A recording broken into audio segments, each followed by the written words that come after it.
ये फॉर्मूला है हमारा टाइम पीरियड का, t is equal to 2π√L, और यहाँ इस फॉर्मूले से हमें साफ साफ दिखाई दे रहा है t directly proportional to square root of length. जितनी ज्यादा लेंथ लेंगे उतना ही बड़ा टाइम पीरियड होता चला जाएगा, जितनी ज्यादा लेंथ लेंगे उतना ही ज्यादा टाइम पीरियड होता चला जाएगा, है ना।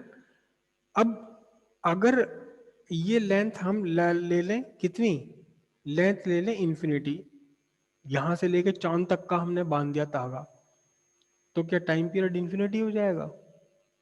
टाइम पीरियड इन्फिनिटी नहीं होगा, क्योंकि हमने पहले ही कल ये बात समझी थी कि ये जो पूरा फार्मूला है ये तब एप्लीकेबल है, ये तब वैलिड है जब एल की वैल्यू, लेंथ ऑफ पेंडुलम, बहुत छोटा हो, किससे?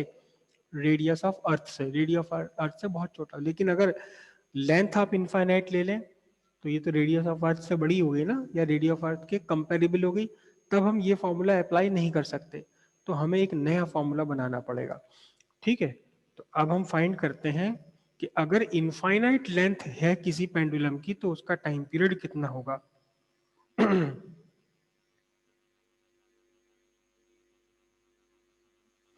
Time period of pendulum, simple pendulum of infinite length, infinite length यानी L is equal to infinity अगर है तो क्या होगा। उससे पहले हमें कुछ थोड़ी सी बात और समझनी है, कुछ थोड़ी छोटी सी बात मैं और समझ लूँ। देखो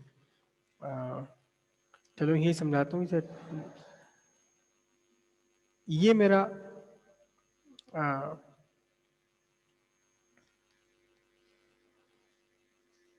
ये मेरा एक सपोर्ट है एस, रिजिड सपोर्ट, और मैंने इससे पेंडुलम धागा बांधा और इन दो पॉइंट्स के बीच में इसे वाइब्रेट कराया। ठीक है, तो हालांकि हमने कहा था कि ये एंगल बहुत छोटा होना चाहिए, लेकिन कोई बात नहीं, मैंने काफी बड़ा एंगल रखा है 60 डिग्री का, ए से बी तक वाइब्रेट कराने के लिए, ए से बी तक वाइब्रेट कराने के लिए। अगर मैं इस धागे की लेंथ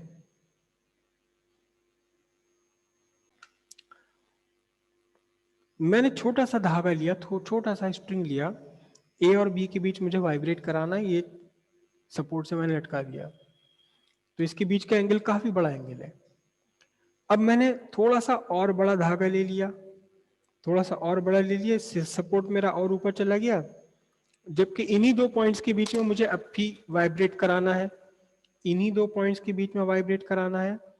तो ध्यान से देखना, अब दोनों एक्सट्रीम पोजीशन के बीच का जो एंगल है ये कम हो जाएगा और छोटा हो जाएगा। ठीक है, मैंने और थोड़ा सा लंबा ले लिया अपना स्ट्रिंग,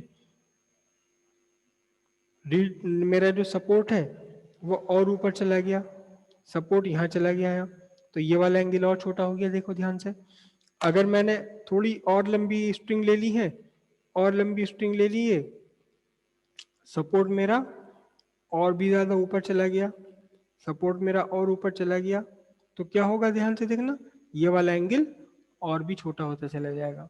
ध्यान से देखना, जितना लंबा हो रहा है पेंडुलम की लेंथ, ए और बी के बीच वाइब्रेट कराने के लिए हमें उतना ही छोटा एंगल लेना पड़ रहा है। अगर सपोज ये लेंथ बढ़ते बढ़ते इंफिनिटी हो जाए तो बता सकते हो ये वाला एंगल कितना हो जाएगा? ध्यान से देखो आप, सर जीरो। जीरो हो जाएगा, है ना। हम इसको जीरो नहीं, हम इसको लिखेंगे, क्या लिखेंगे? जीरो। हम इसे लिखेंगे if L limit, if limit L tends to zero, तो फिर theta limit theta tends to, oh sorry, L, if L tends to infinity theta tends to zero, है ना, नेग्लिजिबली स्मॉल हो जाएगा ये। अच्छा, मैं इस पॉइंट को एस लिख रहा हूं, हर जगह एस लिख रहा हूं मैं, ये एस था हमारा ये, तो एंगल ए एस बी काफी बड़ा था, लेंथ पेंडुलम की और बड़ी ले ली तो एंगल ए एस बी और छोटा हो गया, पेंडुलम की लेंथ मैंने और बड़ी ली तो एंगल ए एस बी और छोटा हो गया, एंगल छोटा होता चला जा रहा है लगातार। एंगल लगातार क्या हो रहा है? छोटा होता चला जा रहा है। एंगल लगातार छोटा होता चले जा रहा है। तो इस एंगल के छोटा होने से क्या इफेक्ट पड़ेगा? इस एंगल के छोटा होने से, जब अगर ये एंगल आपका, if limit angle A S B tends to 0, तो इससे क्या इफेक्ट पड़ेगा? इससे इफेक्ट पड़ेगा आपका A S parallel to B S हो जाएगा। मतलब ये दोनों लाइन जब छोटा होता चले जाएगा इनके बीच का एंगल, तो दोनों लाइन एक दूसरे के पास आती चली जाएंगी और एक दूसरे के पैरेलल हो जाएंगे। समझ रही बात? कुल मिलाकर ये हिसाब निकल कर आया क्या? अगर L टेंड्स टू 0, तो फिर इस कंडीशन में A S parallel to B S हो जाना है। अगर L की वैल्यू इंफिनिटी पहुंचती है तो ये दोनों आपस में एक दूसरे के पैरेलल हो जाएंगे। ठीक है, कौन कौन से पैरेलल हो जाएंगे? जो दो पोजीशन है आपकी स्ट्रिंग की, ये दोनों एक दूसरे के पैरेलल हो जाएंगी। बस अब इसमें हम डेरिवेशन कर सकते हैं। अब डेरिवेशन कर सकते हैं, देखिए कैसे करेंगे डेरिवेशन।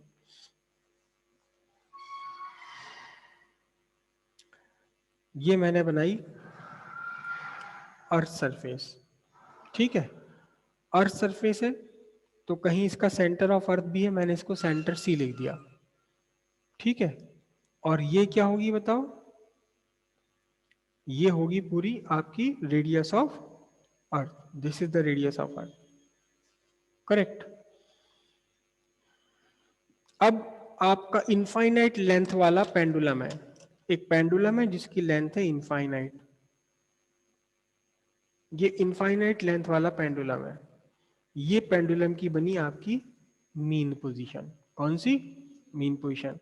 और फिर जब आपने पेंडुलम को यहां खिसका दिया, यहां खिसका दिया, तो भी क्या रहा? अभी आपने कहा था कि दोनों एक्सट्रीम पोजीशन पर पहुंचकर भी ये दोनों पोजीशन एक दूसरे के पैरेलल ही बनी रहेंगी। एक दूसरे कैसी बनी हुई है?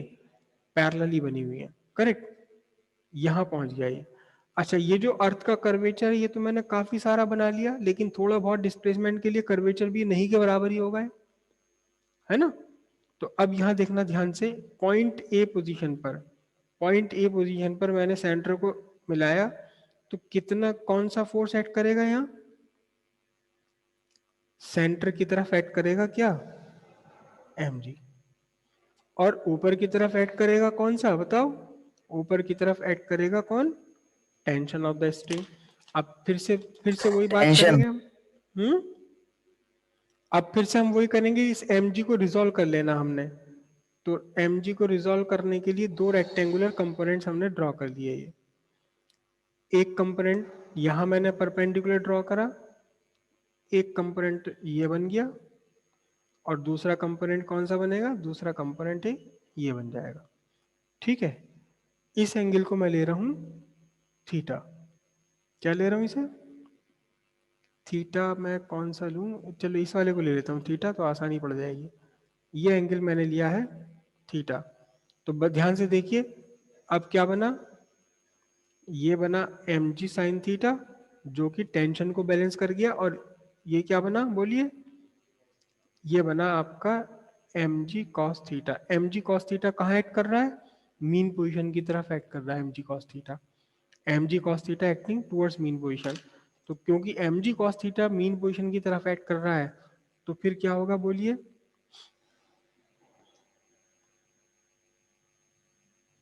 Since mg cos theta act towards O, hence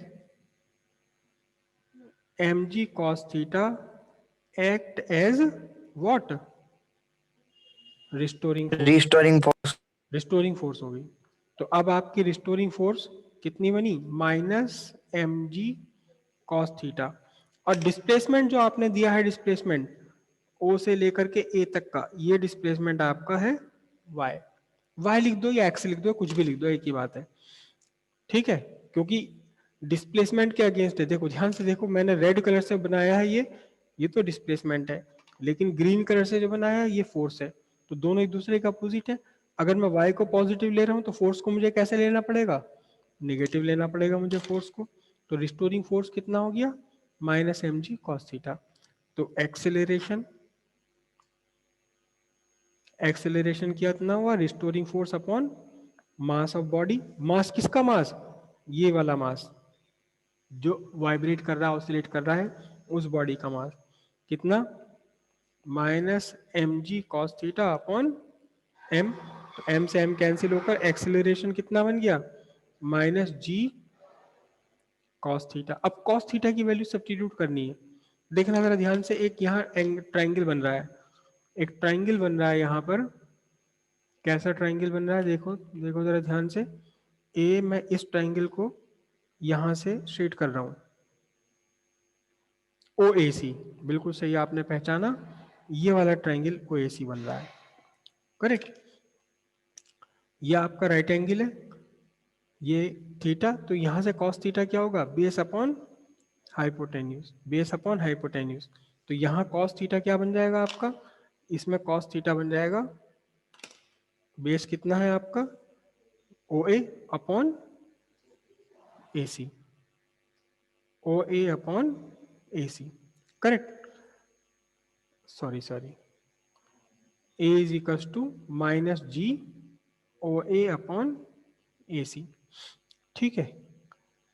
अब ओ ए कितना है, ओ ए कितना बताओ, y है, ओ ए तो y है, और ये कितना है देखना जरा ध्यान से, ए सी, एस नहीं नहीं नहीं, एम जी तो फोर्स है, ए सी, ए से लेके सी तक कितना है ये आपका sir radius, radius, radius of earth. Radius of अर्थ से थोड़ा सा ज्यादा है ये, लेकिन क्योंकि हमने कर्वेचर बहुत हल्की बनानी तो ये रेडियस ऑफ अर्थ ही बनेगा। ये क्या बन गया आपका, रेडियस ऑफ अर्थ बन गया।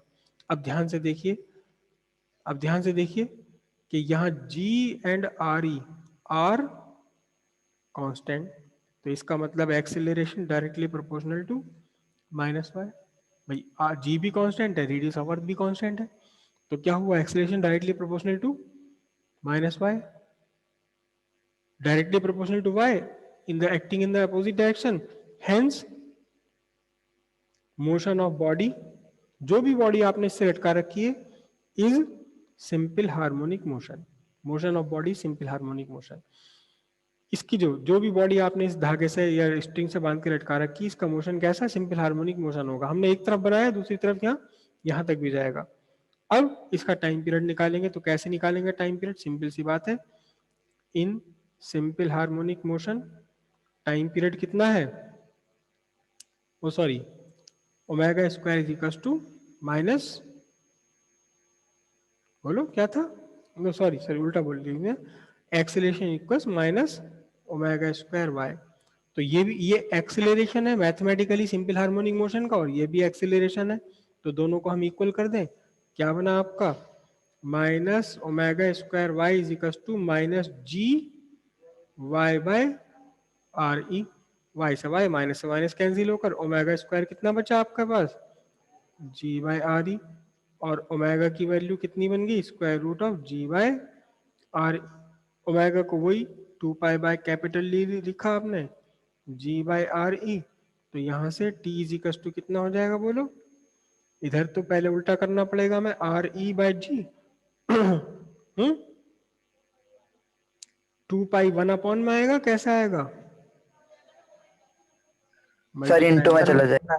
ठीक है। ये आपका टाइम पीरियड हो गया 2 pi square root R E upon G second.